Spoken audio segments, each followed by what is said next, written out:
Today we're going to show you how to hoop up and prepare for machine embroidery. I love to incorporate my embroidery machine into my everyday sewing and quilting particularly.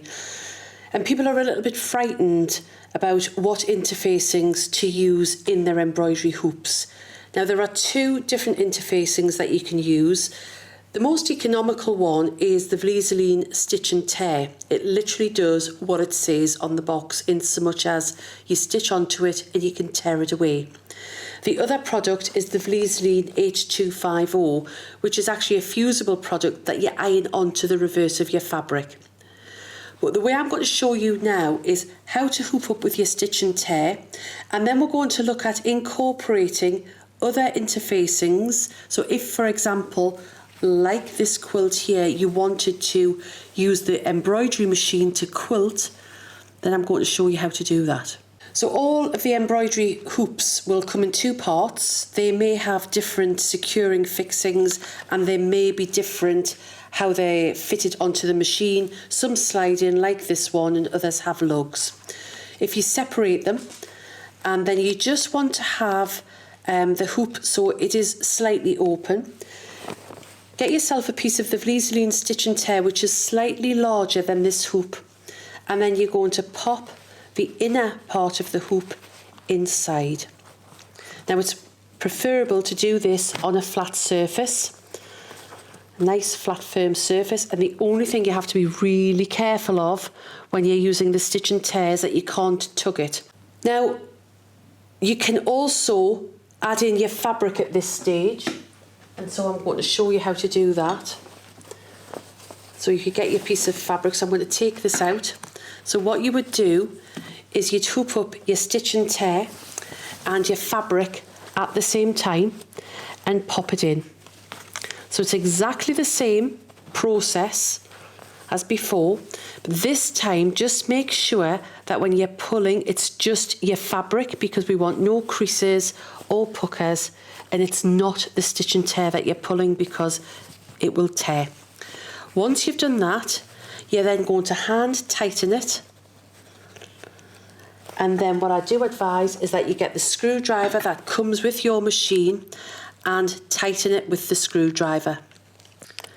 Now some people, when they're starting off with the machine embroidery, are a little bit concerned about doing this particular method using the stitch and tear, because they worry that the fabric slips, it's not secured. So therefore, if you're concerned about that or you're just starting off, I advise you to use the Vlieseline H250, and what you would do is you would fuse the H250 onto the reverse of your fabric. The H250 stays in, but it means that when you're hooping up, you can give everything a real good tug and nothing's going to rip or tear. If your stitch and tear was to literally tear on the back at this stage, you would need to replace it and put a new one in. You need to have an interfacing in your hoop, and that's because of the amount of stitches that are being stitched out by a machine are too great, and it would just basically not give a pleasant detailed embroidery.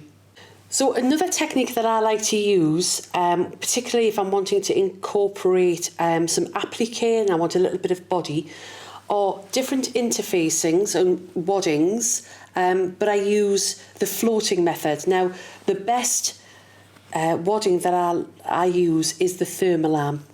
The Vlieseline Thermolam, we'll put the details on and you can see that it has heat properties and it is amazing. The Thermolam is absolutely brilliant as a wadding because it's quite dense and it will allow quite a lot of stitches to go through and give a nice flat finish and some nice body. So what you will do is you will cut your Thermolam to the size that you want. If you're doing any applique in the hoop, this is perfect to use. So I'm just going to pop that like that. Now to secure the Thermolam into your hoop, you can use a couple of different methods. One is using a fabric spray, and if you use the fabric spray, then just lightly spray the wadding and then pop that on top of the stitch and tear. The other thing that you can use is a fabric glue pen, And all I would do with the fabric glue pen is on the stitch and tear is pop some dots of glue and again position it.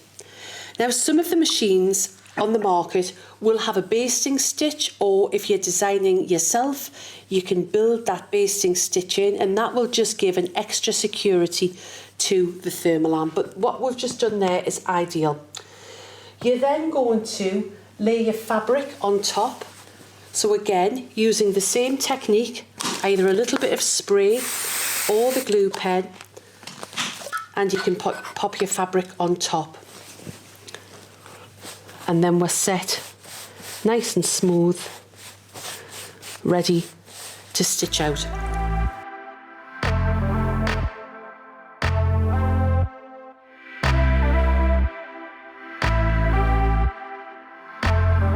So whether you're just doing a standard applique and just using the stitch and tear, or you've added that Thermolam or 279 wadding, which just give it a little bit body, or alternatively you may want to quilt a complete quilt, the techniques that I've just shown you are just going to make it so much easier.